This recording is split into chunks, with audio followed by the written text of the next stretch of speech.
on his holiness, not on my sinful wants and expectations being fulfilled. My faith is in him, period. Nothing else. Even if we've got to ask God for help sometimes, like the father who came to Jesus with his son and say, I believe, help me in my unbelief. I have faith, help me where I lack faith. And we need to come to God and say, God, I need help with my faith in this area. I know I need more faith here.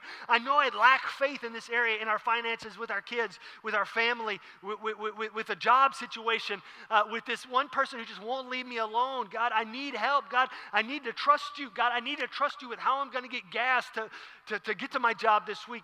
And we need to come to God and say, God, I need help with faith in this area. Then that's what faith does then. Faith not only trusts and faith works and faith perseveres, faith asks for help.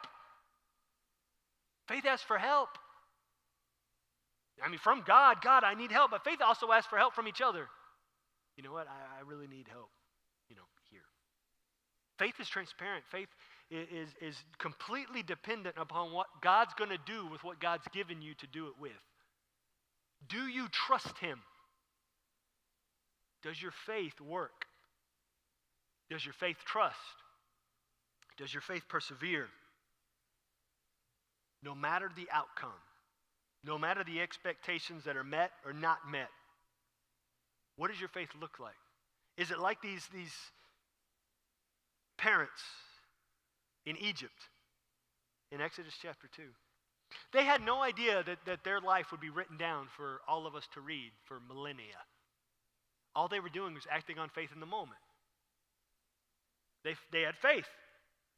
What may have seemed like one simple, momentary act of faith that would never be brought up again is now here for us to read and study for thousands and thousands and thousands of years. Who knows what kind of act of faith or what God can do with a small act of faith in your life? That God does something in your life because of some act of faith you do today. There may be something in some of your lives right now. There's some of you right now, there's something you've been hanging on to and not wanting to let go of. And you've been wrestling with God over that thing. You've been kind of like Jacob. He had said at one point, that the man whose name was changed to Israel, he wrestled with God all night long because of an issue. Maybe you've been wrestling with God for months, and it's time to give up and let God do what God's going to do.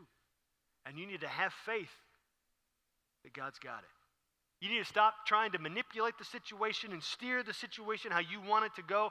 You need to act on your faith that God's going to do what God's going to do and allow him to do it. Because when you wrestle control away from God, what you're really doing is you're elbowing him out of the driver's seat and saying, I've got this, God. You sit there. You can take a nap. We need to let him take control.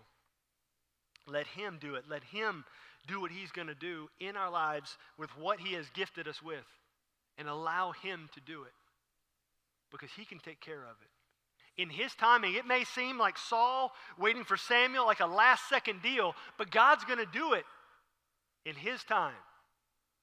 So trust him. Even if you don't see it, trust him. Faith doesn't depend upon you seeing it. You got to trust him. I mean, look at Job. He lost everything. And honestly, by the end of his life, if you read through the whole book of Job, you never see that he understands why